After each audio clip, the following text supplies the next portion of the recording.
Great panel just on now. So we're very fortunate today to have two of our valued partners on our panel. Joining us from Hill's Pet Nutrition is Christy Borrowman, who leads digital transformation and CX. Christy, welcome and thank you for joining us. Thank you.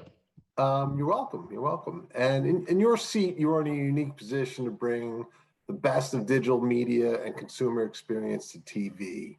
If we could start with telling us a little bit about your role at Hill's Pet Nutrition. Sure. I mean, it's not just about TV. We used to be just the digital team, actually, which essentially means, you know, we can put web together, CX, UX, and of course, media and operations across the board. So our team's evolution and the jobs that we have to do today are actually to put all of the media channels together and partner with our marketing teams and our agency partners and vendors to bring the best that we possibly can for pet parents, of course, whom we just saw a few of in the last session, and for the veterinary healthcare team partners as well. Okay, great. Thank you, Christy. Also joining us today from Group M is Mike Fisher, Vice President of Advanced TV. Hi, Mike. Welcome. Thank you for joining us. Thank you for having me. And as a pet parent of a dog who is on a special diet, I am incredibly thankful of everything that Hill's Pet Nutrition does. Good. Thank you. There we go. So, Mike, as we begin, if we can level set for the audience and maybe define your definition of advanced TV, and then speak to how that is leading the agency side of our business to evolve their business. Sure. So advanced TV, you know, at scale, to make it as easy and simple as possible, it's everything other than traditional linear one-to-many reach and frequency planned and executed television campaigns. So that's inclusive of the broader data-driven landscape, using alternative demo segments or using even first or third-party data to optimize a linear schedule. It includes one-to-few or one-to-household level set-top box addressability, being able to take an audience, find that audience using data that's owned by or managed by the cable operators or reselling partners of the cable operators. And it includes digital television content that's streamed either onto television screens in most cases, but we are also in a world where people watch television content on their mobile devices or tablets when they're traveling, or increasingly turn to short form video to watch television style content, late nights segments or Saturday Night Live sketches the day after they air. That's television. And what we're doing in our approach to the Upfront this year is saying, let's not get bogged down in different screens and distribution technologies and endpoints. Let's find television audiences inside of television content and reach them everywhere that we can. Great. Well, thank you for that thorough explanation. All right, so let's get into it. We're sitting on a $70 billion traditional TV marketplace. I think we'd all agree as we move forward in our business, the challenge is understanding and being able to reach the audience effectively in this fragmented world, right? The intersection of content and technology has put the viewer firmly in charge of accessing where, when, and how they view the content. As a result, consumers have a lot of choice, but at the end of the day, it's all TV to them. So they view it seamlessly, regardless of whether it's broadcast, cable, OTT, CTV, to your point, Mike, whatever screen they're viewing on, et cetera. So with that in mind, today we'll talk about the workflows and tools around plan, buy, measure in the current ecosystem and how it is all evolving. So let's start from a 30,000-foot view. Right, it's that time again. Spring is in the air. At least it finally maybe feels like it's here if you're in the Northeast. Upfront and new fronts are upon us. So how has the process evolved over the past few years to be better, more relevant to meet the needs of brands and agencies? Mike, let's start with you. Yeah, I think, you know, we're still in a world where we as an agency and our clients are still approaching upfronts traditionally as a way to secure a finite amount of advertising time in a linear TV environment. I think the difference is that the tools that are used to plan against that and ultimately execute on that and the expectations of our clients when it comes to how do we measure success around that, not just in the linear television environment, but across the board from a multi-mix modeling standpoint. So being able to have the interoperability between offline media of television and online media as it relates to the planning workflows, the buying, the measurement is critical, and having the ability to approach the marketplace through that lens as well, so that we're not going to our media partners and saying, here's a linear buy, and in 6 months, we're going to come to you and buy more digital. It's here's what we as Group M and our clients are planning to spend with you this year as a media seller, are planning to spend with you this year across all of that supply that media seller makes available as part of their upfront packages, so that we're able to go out there and make sure that our clients have the right media mix to accomplish what they're looking to accomplish throughout the year, not just what's going to happen in linear TV. Christy, you sit in a little different seat when it comes to the upfront. What's your take on that? Yeah, I can really just talk about how we have tried to approach things and how it's evolved over time. And Mike, you even said it earlier, it's actually about households for us. We have reorganized our teams and our planning processes from a brand side, let's call it, around media operations and trying to find the right households who are in, who get the right message at the right time from us. And that truly means we have to work side by side with the experts on the media teams at the agency, but we've also brought in-house our own audience planning experts. We've really improved the operating model around how the marketing team and our team work together to think about what we call brand experience planning, or to your other point, Mike, we use that MMM to truly drive our planning for the year as we go into things. So, we really have put together a different evolved way, I think, of operationally working than we have in the past. Hopefully that means we're not still doing it the same way that we always approached it, but that we're getting to better outcomes aimed at households who actually want and need our content. Right. And those are the types of clients that, we really enjoy working with, the ones that are willing to kind of say like, hey, we have all this proprietary data, but we're going to share enough with you guys as our agency to make sure that you know what you're doing, that you're buying the media that matters to us, that you're buying the audiences and households that matter most to us and are going to drive the best outcome, both in stuff that we as an agency can measure, but also in those, what we would consider longer tail, 3 month, 6 month, 9 month, 12 month, and beyond brand health metrics that agencies historically didn't always get that visibility into, but being able to pull that data into any tools that we're using to make smarter decisions. Yeah. Thank you. And Mike, I referenced the traditional $70 billion TV marketplace in my kickoff. Speak to the larger implications for the entire video marketplace. Yeah, that's a good point. I think personally, I don't necessarily believe that we should be looking at the television marketplace as being a $70 billion marketplace. It's more than that, because we're talking about $70 billion of linear TV from a viewership and spend perspective. That's not necessarily eroding. There has been an erosion of viewership off of true time-based linear, but people are still watching, they're still watching 5.5 hours a day of television content. They're just watching a little bit differently. So there's no real story that the 70 billion is going away. It's just shifting and merging with that, I would say another 70 billion or more of digital spend. So the total addressable marketplace when it comes to video needs to be thought of the traditional linear portion of that in concert with the traditional digital portion of it, because we're quickly approaching a singularity where all households are reachable in new ways that are more relevant and are more addressable and targetable to that household, and better quality measurement that aligns in linear with what happens in digital.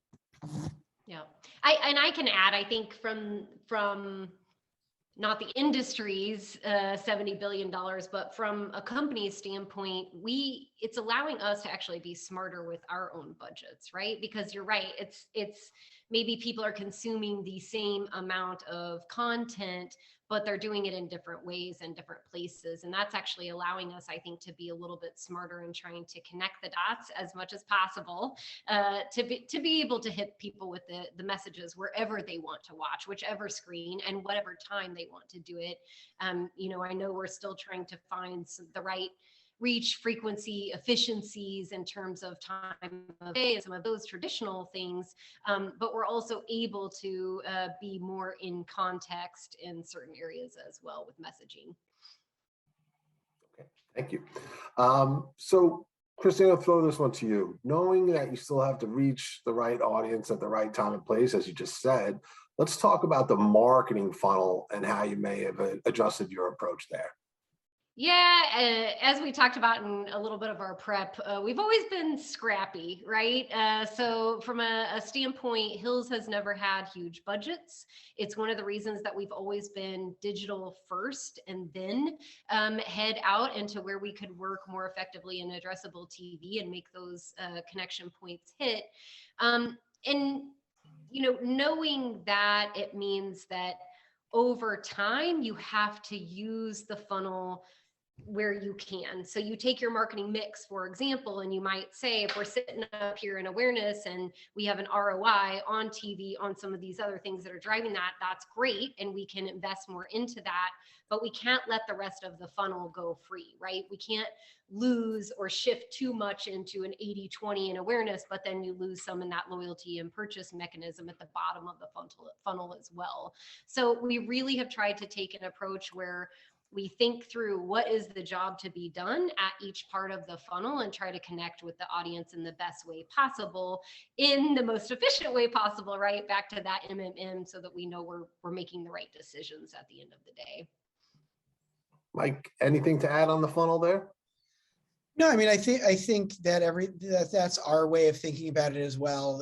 We're trying to make sure that, our clients, especially the traditional linear TV clients out there, understand the different levers to pull across the advanced TV space to best deliver on what they're looking to accomplish.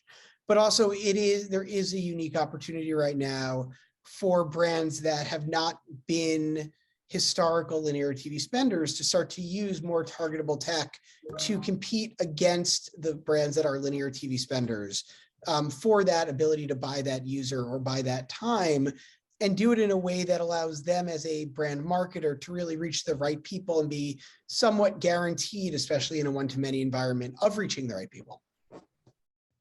And how are you using third-party and first-party data to help speak to more touch points?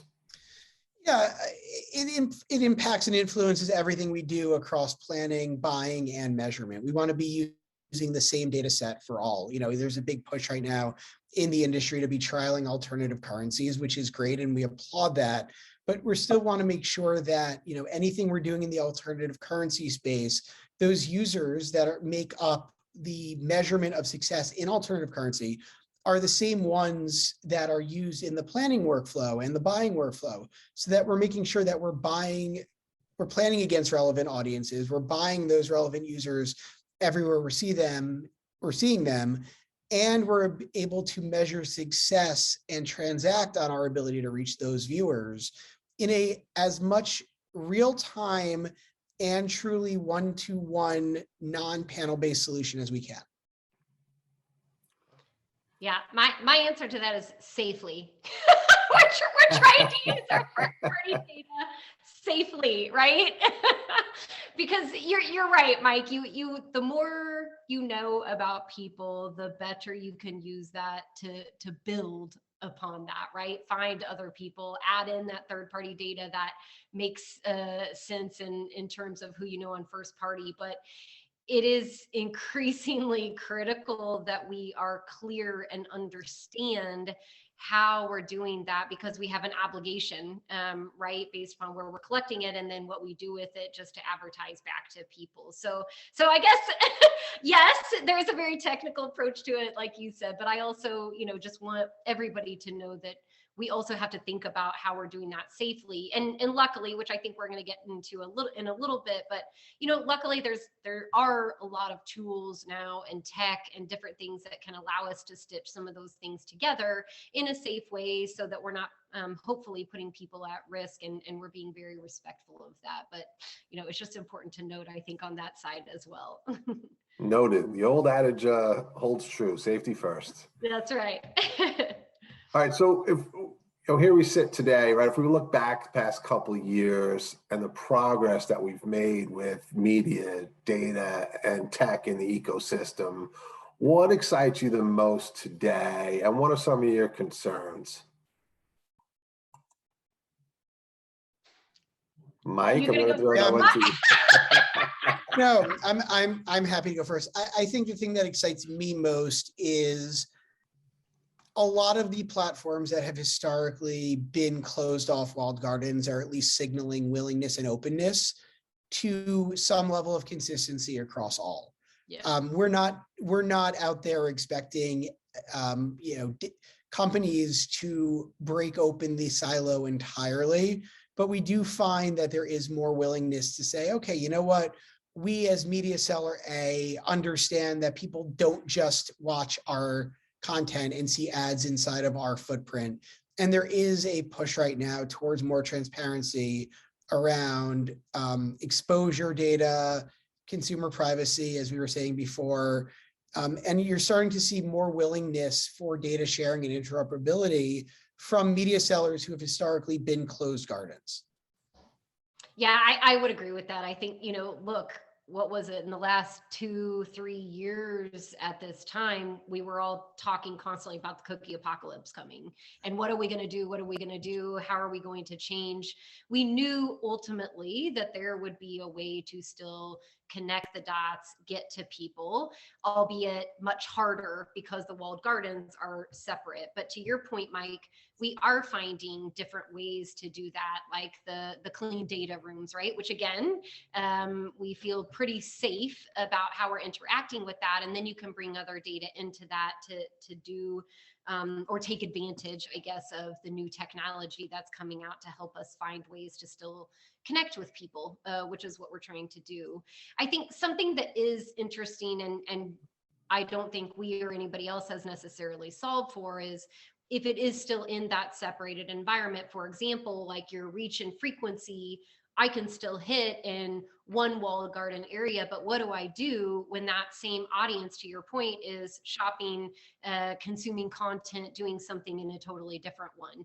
I don't have a way to obviously continue to measure that across the board anymore. So I think we still have a lot of work to do, but I still think it's exciting in how far we have continued to come, and we're no longer talking about what may or may not happen. Now we're actually able to connect the dots with some great technologies to help us, continue.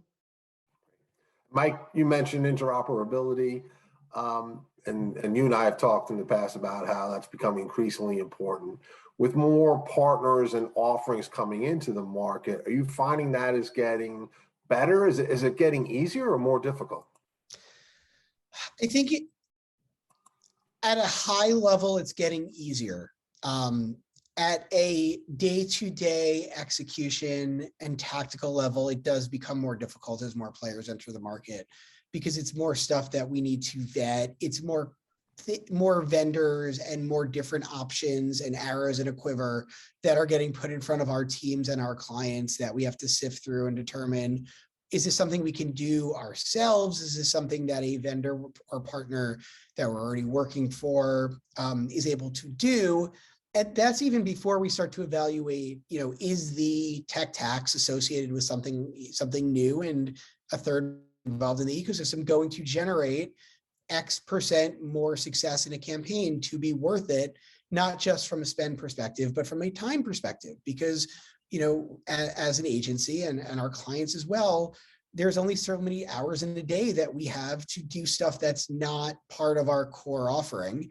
And bringing new partners that we have to be vetting or new workflows or solutions to the table does take time and does take resources. And we want to make sure that anything that we're bringing to the table for our clients that we're confident as their agency is going to generate 3x or 4x or 5x better performance based on than the baseline, based on what we have to pay to use these tools and tech. Yeah, I think from my side, what I would add to that is there's almost, not only is there only a certain amount of time in the day, there's only a certain amount of budget. Right. And right now budgets are crazy given inflation and ups and downs and all the things and places that we are in the unknown right now. And so you also have to think through, if I add this on, what's that going to do to the ROI on that, or the CPM, or however you're looking at the purchase, right? So there really is an impact across the board. And yes, we have to continue to find better ways to do things, but at what cost, right? So you really need valuable people to be able to look at that and help vet before it even comes to a brand partner, for example. Right. Christy, this one's for you. So Hills is ahead of the curve when it comes to leaning into data to build strategic audiences. Can you speak to how this has allowed you to be more nimble and maybe take some more risks? Yeah, as I said before, we're a scrappy brand, right? Or we historically had very few people, and most of them were on the agency side to figure out how to do things. We still are that today, but we're working in a much more cohesive and probably what I'd call like agile team table, right? We have our agency partners, we have other vendor partners, and my team in terms of media operations as well as marketing, who sit together, and we have to sit down and think through, what is our learning agenda? What's our test and learn? Yes, of course, again, you have your funnel jobs to be done and what you need to do for the campaign. But at the same time, in order to make the next campaign better, you kind of have to know what you're going to test and learn throughout this one so that you're continually able to push a little bit farther and a little bit farther. Luckily, we have an amazing team on both sides, lots of people who've been around for a while, but then lots of new people who are bringing to the table, here's a different way to do things, right? And again, I think if you heard one of my partners in crime before, Joe Keating, he also talked a lot about, you kind of have to push when you're at the beginning of the process, or we're a little bit ahead of everybody else, but it's because we're willing to take risks and try things, as long as we can then figure out and say, was it worth it?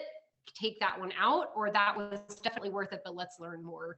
So it really comes down to an agile team being able to apply a bit of a test and learn agenda, even on the things that you have to get done, right, in terms of MMM and other aspects.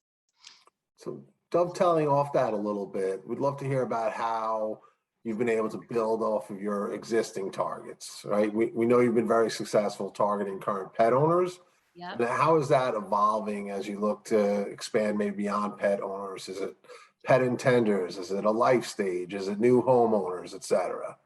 Yeah, I mean, I wish we knew everybody who is even thinking about getting to know a pet, who is thinking about adopting a pet, right? We would love to get to know each and every one of those people. And we definitely are, right? There's so many behavioral indicators, right? If you, for example, mistakenly, I started searching for a car a little bit too early this past winter, right? And as you start searching for something, your behavior indicates, oh, she might be willing to buy a car. The problem, and especially coming back to kind of the pet spaces, you might be wanting to adopt a pet, but is that going to happen tomorrow? Is that going to happen in 3 months? Is that going to happen for next Christmas, when you think your kids might be able to take on the responsibility?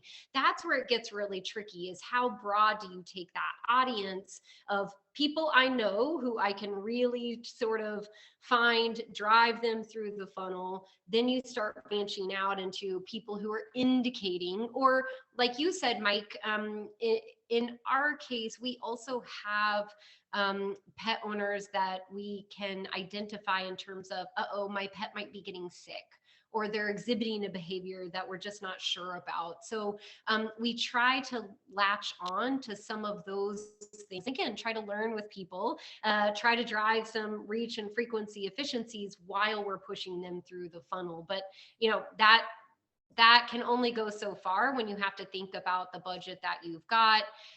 Is it going to take this person 1 day or 6 months to actually make that decision and convert? So yeah, of course, we would love to continue to branch out from an audience standpoint. And we've been able to do that too with addressable TV. I think has really helped us get in front of some of those potential audiences. For example, people who already have a pet but might be looking to get that second one. So I think actually, again, Davina in the last session said she volunteered at a shelter and almost brought a second pet home. So those are exactly the potential people that we can try to target that, we figure out just how to do that in different ways. Okay. From the sales side, we hear it from agencies and clients all the time, right? Everyone comes in and tells us at the agency that they can solve for everything, or the client side for that matter.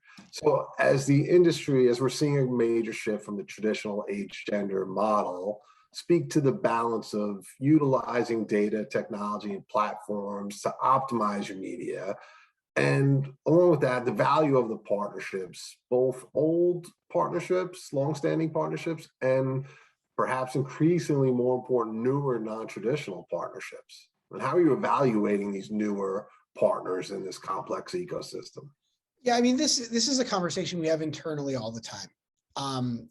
And there are people who say, this is a good solution, but it doesn't solve for everything. Let's look elsewhere, or let's start to, figure out alternatives. We're not there yet. There's nobody out there across the entire ecosystem that can do everything well in one platform and solve for everything. I think it's the most success that we as the innovation side of this industry will see in the next year comes from what can we do this year with solutions that are scaled and in market that may not be perfect and may not be exactly what we need and may have some holes, but offer incrementally better solutions and better technology and better success rates than what we've done historically. And that's where we have to go to get started, while we as an industry come together, and not to keep harping on interoperability, but come together to build out workflows and solutions that get us almost all the way there.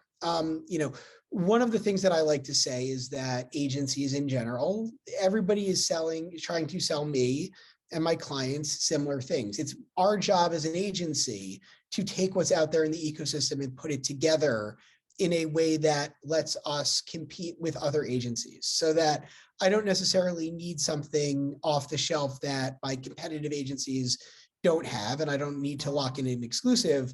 What I do need is an exclusive way to work with a tech partner, a tech vendor that makes their tech better based on what I and the people at my agency are able to do with that tech. And that's really where we can take a solution that gets us some of the way there and make it even stronger. And that's where we win. Yeah, and it's so hard to tell on the face of things whether it's even going to do what they say it's going to do, right? That's one of the most difficult things for everybody. And in some cases, I know we have tried to onboard new tools or new systems only to figure out it's only as good as the data that goes into it, right, at the end of the day as well. So that, I think, is where it's also, even if you have a tool that could do it all, which would be amazing, bring it on, right?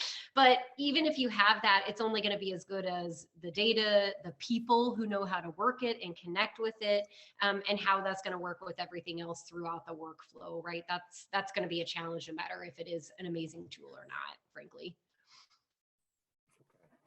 Well, here we are at the end of April, right? A lot of unknown market factors as we look beyond this quarter, be it the economy, inflation, rising interest rates, continued supply chain issues, the invasion of the Ukraine.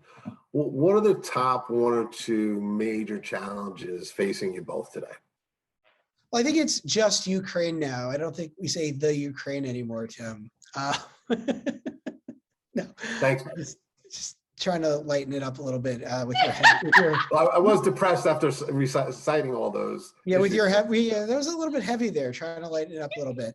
I think to answer your question, we still need to do our jobs. It's a challenging environment. We need to be more cognizant of where ads run, brand safety, making sure that our clients' ads are not running against questionable, objectionable, polarizing content. It's also our responsibility as a community to make sure that things that we're doing, are sustainable for the future, moving towards more carbon neutral advertising, moving towards tools and workflows that don't have as large of an impact on the environment and make us better corporate citizens. A couple of years back, there was a push to tag, drop multiple tags and pixels and trackers on every single impression that passes through a bid stream or that is bought. And that takes up a lot of bandwidth and electricity and server space to store that and measure all of that. And, one of the things we're starting to think about at Group M is how are we creating a more sustainable advertising model where, we're actually putting into practice solutions. And, one of the things that we've started to do is we've asked people not to email us decks and send links instead of actually send attachments, because the carbon footprint of sending hundreds and hundreds and hundreds of people massive attachments every single day of the same thing, it adds up. And we're thinking about that in terms of everything that we do as part of our sustainability effort and our responsible journalism effort and all these efforts that are meant to clean up the ad tech ecosystem. Yeah, I was going to say, Tim, you didn't mention sustainability, turnover, price increases, return to the office, right? It's like absolutely all at once. So I don't know how you narrow it down to two major challenges. What I would say, we are getting through it all because we have great people and great partners, and you just have to continue to be adaptable. And as Mike said, you kind of just have to get the job done at the end of the day and be hopeful that, maybe the summer will come and everybody will ease up and go outside, right? And enjoy life a little bit more. So here's hoping, right? Well, return to the office is a great segue to this next question. So, it has to be a huge challenge as different brands and teams leaning into data at different levels. There's an educational element to all this, and it's a big undertaking, right? So you're both building out new teams, onboarding a lot of new employees. Christy, to your point, living in this different environment than we ever lived in before, starting to return to the office. Yep. What does the internal education process look like to get all these individual teams working together and pulling in the same direction? I mean, look, I feel like we have as a society kind of forgotten what life used to be like. We used to get up 5 days a week, shower, get dressed, get on a train, especially for those people who live in cities, and be in the office from 8 till 7 some nights or even longer. I feel like the benefit of what we've been through for the past 2 years is that we have found new ways to collaborate and new ways to share information and new ways to train people. And we're going to start to see return to office and people coming back and people collaborating in person. But what we're also going to see is a better reliance on using technology and tools to keep people informed. Training modules, make sure that people understand how to use the technologies, sharing information better between people who are in person and are remote. And you're going to start to see, a concerted effort, at least on our side, to share information more readily with our team so that everybody understands what they're doing and that you don't have these silos, and that if somebody is someone was historically a planner, that planner understands media transactions enough to be able to double as a buyer in some cases, and really starts to take a much more centralized look at what a role and what a career could be while we're balancing, this new working environment.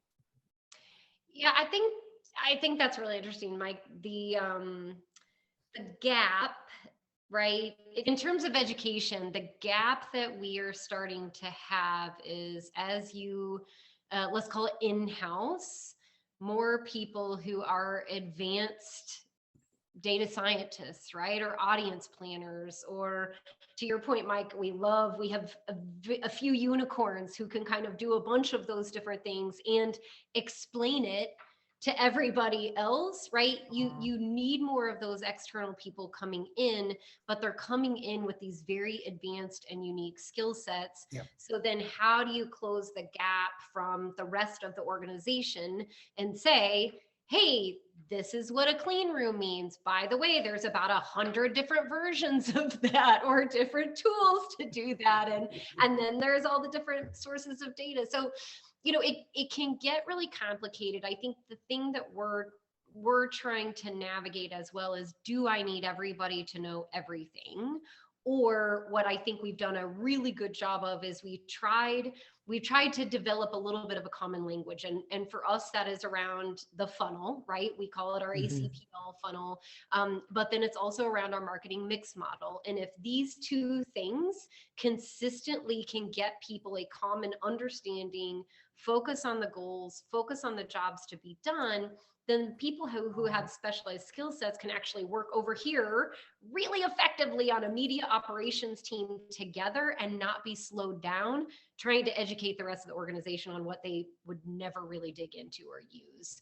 Now, that also flip side becomes really hard to do when you're trying to convince people like, we need more money, or this ROI dropped because of this. Like, then it can lead down a bit of a technical path. So I really think it's a balance, and the education is important.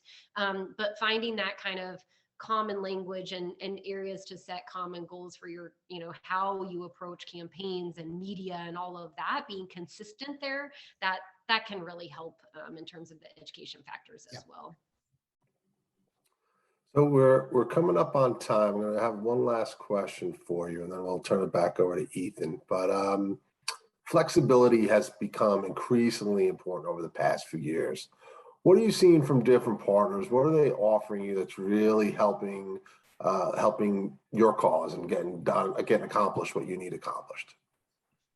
Yeah, I think, you know, when we talk to partners, the best flexibility that we're able to get is, you know, our ability to still buy from who we want to be buying from, but have different pathways in order to be buying it. Not have to necessarily lock in, you know, with somebody who's selling both linear and targetable and digital television, you know, to not have to say, you know, this campaign, you know, 3 quarters out, we know it's going to be linear. We want to be able to say, hey, we're going to spend with you 3 quarters out, but we don't necessarily know until we're briefed by the client, until we have a better idea of market conditions, supply availability, if it's going to make sense to run this campaign predominantly linear or predominantly digital or a hybrid approach. We want to be able to have that flexibility and fluidity or flexidity to be able to really go and know who we're going to spend with, but not necessarily how that money is going to get spent until we know more.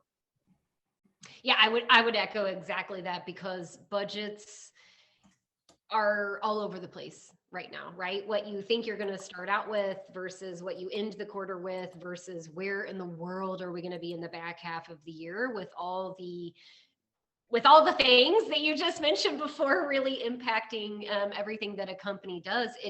It makes it kind of impossible to agree to things so far ahead. So having that flexibility and adaptability to think through and plan and keep some of your options open it's gonna have to be there. We don't have any choices at this point in time. Okay, 30 seconds or less. I lied. One last question. 30 seconds or left. We give you the media magic wand. What's the one thing you're changing today? I'm not going to answer that because we are currently deep in upfront negotiations, so I don't want to tip our hat. I would just say more enough. great people, right? We have organized ourselves into these agile product teams. I think that's working well for us. So as we try to get new people with great skill sets, I'll take all of those great, smart, wonderful people like Mike that I can possibly get. So. Well, that is a very positive way to end it after I tried to bring us down to a few questions ago. So Christy, Mike, thank you so much, and good luck in the upfront, and we'll be talking to you real soon.